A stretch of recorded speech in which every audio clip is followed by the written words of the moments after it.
Hi guys, welcome to our channel. బాస్తో నకిలీ పెళ్ళి పార్ట్ 4. ఇక కథలోకి వెళ్దాం.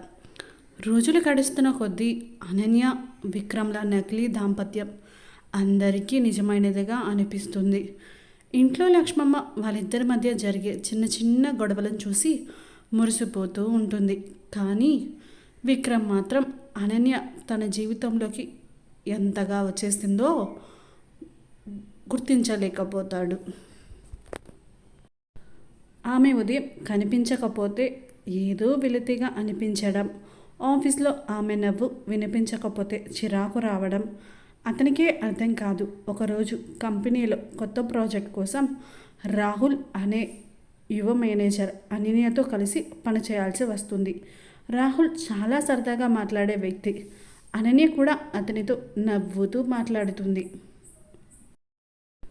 అదే సమయంలో తన క్యాబిన్ నుంచి బయటకు వచ్చిన విక్రమ్ వాళ్ళిద్దరినీ చూస్తాడు. అనన్య అంతగా నవ్వడం చూసి అతని ముఖం ఒక్కసారిగా మారిపోతుంది. మీటింగ్ మొదలైన తరువాత విక్రమ్ రాహుల్పై చిన్న చిన్న విషయాలకు కోప్పడడం మొదలు పెడతాడు. చివరికి రాహుల్ ఏదో చెప్పబోతుండగా, ఈ ప్రాజెక్ట్ని అనన్యతో మాత్రమే చర్చించు అని గట్టిగా చెబుతాడు. అందరూ వెళ్ళిపోయిన తర్వాత అనన్య విక్రమ్ క్యాబిన్లోకి వచ్చి, ఈరోజు రాహుల్ మీద ఎందుకంత కోపం అని అడుగుతుంది. విక్రమ్ ఫైల్ చూస్తున్నట్లు నటిస్తూ అతను పని సరిగ్గా చేయడం లేదు అని అంటాడు. అనన్య నవ్వుతూ, పని సరిగ్గా చేయకపోతే మీకు కోపం రావడం సహజమే, కానీ నేను అతనితో నవ్వినందుకు కూడా మీకు కోపం వచ్చినట్టుంది అని అంటుంది. ఆ మాటకు విక్రమ్ ఒక్కసారిగా ఆమె వైపు చూస్తాడు. నువ్వు ఎక్కువగా ఊహించుకోకు అని అంటాడు. అనన్య చిరునవ్వుతో, అయితే మీ మొహం మాత్రం వేరే కథ చెబుతుంది బాస్ అని చెప్పి బయటికి వెళ్ళిపోతుంది. ఆ సాయంత్రం కంపెనీకి సంబంధించిన ఒక పార్టీకి ఇద్దరూ కలిసి వెళ్తారు. అనన్య అందంగా చీర కట్టుకొని వస్తుంది. ఆమెను చూసిన విక్రమ్ కొన్ని క్షణాలు మాటలు మర్చిపోతాడు. ఏంటి, బాగలేదా అని అనన్య అడిగితే వెంటనే తేరుకొని బాగుంది అని అంటాడు. అనన్య సరదాగా, మొదటిసారి పొగడత చెప్పారే అని అంటుంది. విక్రమ్ మళ్ళీ గంభీరంగా, అది పొగడత కాదు, నిజం అంటాడు. పార్టీలో రాహుల్ కూడా ఉంటాడు. అతను అనన్యతో మాట్లాడడమే కాకుండా డ్యాన్స్ చేయమని అడుగుతాడు. అనన్య ఒప్పుకోబోతుండగా విక్రమ్ వచ్చి ఆమె చేతిని పట్టుకుంటాడు. ఆమెతో డ్యాన్స్ చేయాల్సిన అవసరం లేదు. అనన్య అతని వైపు ఆశ్చర్యంగా చూస్తూ ఎందుకు అని అడుగుతుంది.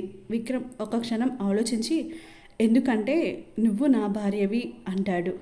అనన్య మెల్లగా నవ్వి, నకిలీ భార్యను బాస్ అని గుర్తు చేస్తుంది.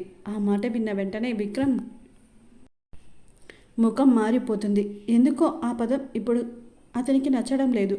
బయట అందరి ముందు ఆమెను తన భార్యగా పిలవడం అతనికి ఆనందంగా ఉంది. కానీ ఆమె నకిలీ అని గుర్తు చేసిన ప్రతిసారి అతని మనసులో ఏదో బాధ మొదలవుతుంది. పార్టీ అయిపోయిన తర్వాత కార్లో ఇద్దరు మౌనంగా కూర్చుంటారు. కొంతసేపటి తర్వాత అనన్య, మీకు నిజంగానే కోపం వచ్చిందా అని అడుగుతుంది. విక్రమ్ స్టీరింగ్ వైపు చూస్తూనే, నువ్వు ఎవరితో మాట్లాడినా నాకు సంబంధం లేదు అంటాడు. అనన్య నవ్వుతూ, అయితే ఎంతసేపు నా చెయ్యి ఎందుకు పట్టుకున్నారు అని అడుగుతుంది. విక్రమ్ సమాధానం చెప్పలేక మౌనంగా ఉంటాడు. కారు ఆపిన తరువాత ఆమె వైపు తిరిగి చూస్తాడు. నాకు తెలియదు అనన్య, నువ్వు ఇంకొకరితో సన్నిహితంగా ఉంటే నాకు ఎందుకు కోపం వస్తుందో నాకు కూడా తెలియదు. ఆ మాట విన్న అనన్య గుండె ఒక్కసారిగా వేగంగా కొట్టుకుంటుంది. ఇద్దరి కళ్ళు కలుస్తాయి. ఆ క్షణంలో వారి మధ్య ఉన్న దూరం చాలా చిన్నదైపోతుంది. కానీ విక్రమ్ ఒక్కసారిగా వెనక్కి తిరిగి కారు స్టార్ట్ చేస్తాడు. వాళ్ళిద్దరికీ తెలియకుండానే నకిలీ బంధం నిజమైన ప్రేమగా మారే మొదటి అడుగు పడిపోయింది. బాస్తో నకిలీ పెళ్ళి పార్ట్ 5. ఇక ఆ కథలోకి వెళ్దాం. ఆ రోజు కారులో జరిగిన సంఘటన తర్వాత అనన్య విక్రమ్ ఇద్దరు ఒకరినొకరు తప్పించుకోవడానికి ప్రయత్నిస్తారు. కానీ ఎంత దూరంగా ఉండాలని అనుకుంటే అంతగా ఒకరి గురించి మరొకరు ఆలోచిస్తూ ఉంటారు. ఆఫీస్లో విక్రమ్ ఎప్పటిలాగే కఠినంగా ఉన్నా అనన్యత మాత్రం అతని మాటల్లో తెలియని మార్పు కనిపిస్తుంది. అనన్య కూడా అతని చూపులను గమనిస్తూ ఉంటుంది. కానీ తన మనసులో పెరుగుతున్న ప్రేమను మాత్రం అంగీకరించడానికి భయపడుతుంది. ఒకరోజు రాత్రి అనన్యకు విక్రమ్ ఇంటికి ఆలస్యంగా వస్తున్నాడని తెలుస్తుంది. బయట వర్షం కూడా భారీగా పడుతుంది. సమయం 11 దాటినా అతను ఇంటికి రాకపోవడంతో అనన్యకు తెలియకుండానే ఆందోళన మొదలవుతుంది. చివరికి కారు శబ్దం వినిపించడంతో బయటికి పరిగెత్తుకుంటూ వెళుతుంది. విక్రమ్ తడిసిన దుస్తువులతో కారు దిగుతుండగా అనన్య గొడుగు పట్టుకొని అతని దగ్గరకు వెళుతుంది. ఇంత వర్షంలో ఎందుకు బయట నిలబడ్డారు? ఒక్క ఫోన్ కూడా చేయలేరా అని కోపంగా అడుగుతుంది. విక్రమ్ ఆమెను ఆశ్చర్యంగా చూస్తాడు. నువ్వు నా కోసం ఎదురు చూసావా అని అడుగుతాడు. అనన్య వెంటనే మాట మార్చి, మీరు నా భర్తగా నటిస్తున్నారు కదా, ఏదైనా జరిగితే అందరికీ సమాధానం చెప్పాల్సింది నేనే అంటుంది. విక్రమ్ చిన్నగా నవ్వుతూ అంతేనా అని అడుగుతాడు. ఆమె మాత్రం అతని వైపు చూడకుండా లోపలికి వెళుతుంది. ఆ రాత్రి విక్రమ్ తన గదిలో ఒంటరిగా కూర్చుంటాడు. అతని తల్లి చిన్న వయసులో ఉన్న విక్రమ్ కనిపిస్తారు. తలుపు దగ్గర నిలబడిన అనన్య ఆ ఫోటోను గమనిస్తుంది. మీ అమ్మనా అని మెల్లగా అడుగుతుంది. విక్రమ్ ఒక్కసారిగా ఫోటోను పక్కన పెట్టి అవును అంటాడు. కానీ అతని కళ్ళల్లో కనిపించిన బాధను అనన్య గమనిస్తుంది. కొంతసేపటి తరువాత విక్రమ్ తన గతాన్ని ఆమెకు చెబుతాడు.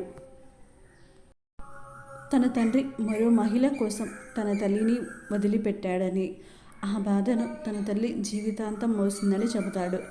అందుకే తనకు పెళ్లి మీద ప్రేమ మీద నమ్మకం లేదని అంటాడు. ప్రేమ అని మొదలైన బంధం చివరికి ఎవరో ఒకరిని ఒంటరిగా మిగిలి చేస్తుంది అని బాధగా చెబుతాడు. అనన్య అతని పక్కన కూర్చొని మీ నాన్న చేసిన తప్పుకు ప్రేమని ఎందుకు శిక్షిస్తున్నారు అని అడుగుతుంది. విక్రమ్ ఆమె వైపు చూస్తాడు. ఆమె మెల్లగా అందరూ ఒకేలా ఉండరు విక్రమ్, కొందరు మన జీవితంలోకి వచ్చి వెళ్ళిపోతారు, కానీ కొందరు మాత్రం మన జీవితాన్ని మార్చడానికి వస్తారు అంటుంది. ఆ మాట విన్న విక్రమ్ కళ్ళలో నీళ్లు తిరుగుతాయి. ఎన్నో సంవత్సరాల తర్వాత తన బాధను ఎవరికైనా చెప్పగలిగిన భావన అతనికి కలుగుతుంది. అనన్య అతని చేతిపై తన చెయ్యి పెడుతుంది. మీరు ఒంటరిగా లేరు అని చెబుతుంది. విక్రమ్ ఆమె చేతిని చూస్తూ కొన్ని క్షణాలు మౌనంగా ఉంటాడు. మరుసటి రోజు ఉదయం అనన్య కిందకి వచ్చేసరికి టేబుల్పై ఒక కప్పు కాఫీ ఉంటుంది. పక్కనే చిన్న కాగితం, నిన్న రాత్రి నాతో ఉన్నందుకు థ్యాంక్స్ అని రాసి ఉంటుంది. అనన్య ఆ కాగితాన్ని చూసి చిరునవ్వు నవ్వుతుంది. అప్పుడే విక్రమ్ అక్కడికి వస్తాడు. కాఫీ నచ్చిందా అని అడుగుతాడు. మీరు చేశారా అని అనన్య ఆశ్చర్యంగా అడుగుతుంది. అవును, కానీ ఎవ్వరికీ చెప్పొద్దు, నా బాస్ ఇమేజ్ పోతుంది అని విక్రమ్ సరదాగా అంటాడు. అనన్య గట్టిగా నవ్వుతుంది. చాలా రోజుల తర్వాత అతని ముఖంలో కూడా నిజమైన నవ్వు కనిపిస్తుంది. ఆ రోజు నుంచి వారి మధ్య ఉన్న దూరం మరింత తగ్గుతుంది. కానీ వాళ్ళిద్దరికీ తెలియని ఒక విషయం మాత్రం జరుగుతుంది. బయట ఎవరో విక్రమ్ కంపెనీకి వ్యతిరేకంగా పెద్ద కుట్ర మొదలుపెట్టారు. ఆ కుట్రలో అనన్య కూడా తెలియకుండానే ఒక కీలక భాగంగా మారిపోతుంది. విక్రమ్ తన మనసును అనన్య ముందు తెరిచాడు. కానీ వారి నకిలీ పెళ్లిని నిజమైన ప్రేమగా మార్చబోయే అసలు పరీక్ష ఇప్పుడు మొదలు కాబోతుంది. బాస్తో నకిలీ పెళ్లి పార్ట్ 6. ఇక ఆ కథలోకి వెళ్దాం. విక్రమ్ తన గతాన్ని అనన్యతో చెప్పిన తర్వాత వాళ్ళిద్దరి మధ్య ఉన్న దూరం పూర్తిగా తగ్గిపోయింది. ఇంతకుముందు ప్రతి చిన్న విషయానికి గొడవ పడేవాళ్ళు ఇప్పుడు ఒకరి గురించి ఒకరు ఆలోచించడం మొదలుపెట్టారు. అనన్య ఆఫీస్కి ఆలస్యంగా వస్తే విక్రమ్ గడియారం వైపు చూస్తూ అసహనంగా ఉంటాడు. ఆమె కనిపించగానే మాత్రం ఏమీ జరగనట్లు ఫైల్లో తలదూరుస్తాడు. అనన్య కూడా అతని ఈ మార్పును గమనించి లోపలే నవ్వుకుంటుంది. ఒకరోజు అనన్య ఉదయం నుంచి ఏమీ తినకుండా పని చేస్తూ ఉంటుంది. మధ్యాహ్నం విక్రమ్ ఆమెను తన క్యాబిన్కి పిలుస్తాడు. ఉదయం నుంచి ఏమీ తినలేదు కదా అని అడుగుతాడు. అనన్య ఆశ్చర్యంగా మీకు ఎలా తెలుసు అని అడుగుతుంది. విక్రమ్ వెంటనే నీ పని చూసే బాధ్యత నాది అంటాడు. ఆమె నవ్వుతూ పని చూసే బాధ్యత లేక నన్ను చూసే బాధ్యత అని అడగడంతో విక్రమ్ మాటలు వెతుక్కుంటాడు. ఆ రోజు సాయంత్రం ఇద్దరూ కలిసి ఇంటికి వస్తుండగా కారు టైర్ పంచర్ అవుతుంది. రోడ్డు పక్కన కారు ఆపి విక్రమ్ దిగుతాడు. అనన్య కూడా సహాయం చేయడానికి వస్తుంది. కానీ ఆమె కాలు జారి పడబోతుండగా విక్రమ్ వెంటనే ఆమెను పట్టుకుంటాడు. ఒక్క క్షణం ఇద్దరు చాలా దగ్గరగా నిలబడతారు.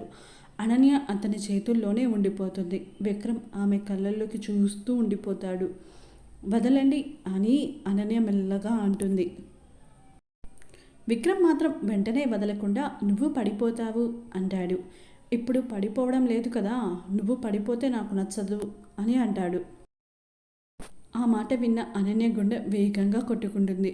విక్రమ్ కూడా తాను ఏం చెప్పాడో అర్థం చేసుకొని మెల్లగా ఆమెను వదిలేస్తాడు. ఇంటికి వచ్చిన తర్వాత అనన్య మౌనంగా తన గదిలోకి వెళ్ళిపోతుంది. అద్దం ముందు నిలబడి తనను తాను చూసుకుంటూ ఇది కేవలం నకిలీ పెళ్ళి, మరి అతని మాటలు ఎందుకు నిజంగా అనిపిస్తున్నాయి అని తనలో తానే అనుకుంటుంది. అదే సమయంలో మరో గదిలో విక్రమ్ కూడా ఆమె గురించే ఆలోచిస్తూ ఉంటాడు. ఆమెను కోల్పోతాననే ఆలోచన నాకు ఎందుకు భయంగా ఉంది అని అతని మనసు ప్రశ్నిస్తుంది. మరుసటి రోజు కంపెనీలో విక్రమ్కు ఒక ముఖ్యమైన మీటింగ్ ఉంటుంది. అనన్య కూడా అతనితో వెళుతుంది. అక్కడ ఒక వ్యాపారవేత్త అనన్యను చూసి, మీ భార్య చాలా అందంగా ఉంది విక్రమ్ అని అంటాడు. విక్రమ్ ముఖంలో వెంటనే చిరునవ్వు కనిపిస్తుంది. అవును, నాకు చాలా అదృష్టం అని చెబుతాడు. అనన్య అతని వైపు ఆశ్చర్యంగా చూస్తుంది. అది నకిలీ మాట అని తెలిసినా అతను తనను గర్వంగా తన భార్యగా చెప్పడం ఆమె మనసును తాకుతుంది. ఇంతలో విక్రమ్ మాజీ ప్రేయసి మాయా ఆఫీస్కి వస్తుంది. ఆమె నేరుగా విక్రమ్ క్యాబిన్లోకి వెళ్ళి, నువ్వు నిజంగా ఈ అమ్మాయిని పెళ్లి చేసుకున్నావా అని అడుగుతుంది. విక్రమ్ ప్రశాంతంగా అవును అంటాడు. మాయ కోపంగా అనన్య వైపు చూస్తుంది. నువ్వు అతని జీవితంలో ఎప్పటికీ ఉండలేవు, అతను నిన్ను ప్రేమించాడు అని అంటుంది. ఆ మాటలు అనన్య లోపల నుంచి గాయపరుస్తాయి. కానీ ఆమె ఏమీ చెప్పకుండా అక్కడి నుంచి వెళ్ళిపోతుంది. ఆమె వెళ్ళిన తర్వాత మాయా విక్రమ్తో, నువ్వు ఆమెను ప్రేమించడం లేదు కదా అని అడుగుతుంది. విక్రమ్ కొద్దిసేపు మౌనంగా ఉండి, నాకు తెలియదు, కానీ ఆమెను ఎవరో బాధపడితే మాత్రం నాకు అస్సలు నచ్చదు అని అంటాడు. మాయా ముఖంలో ఆందోళన కనిపిస్తుంది.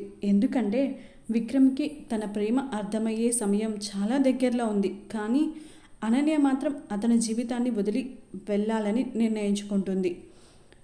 Thank you for reading. Please like చేయండి, షేర్ చేయండి, సబ్స్క్రైబ్ చేయండి. మీకు ఈ స్టోరీ ఎలా అనిపించిందో తప్పకుండా కమెంట్ కూడా చేయండి. మళ్ళీ నెక్స్ట్ పార్ట్లో కలుద్దాం.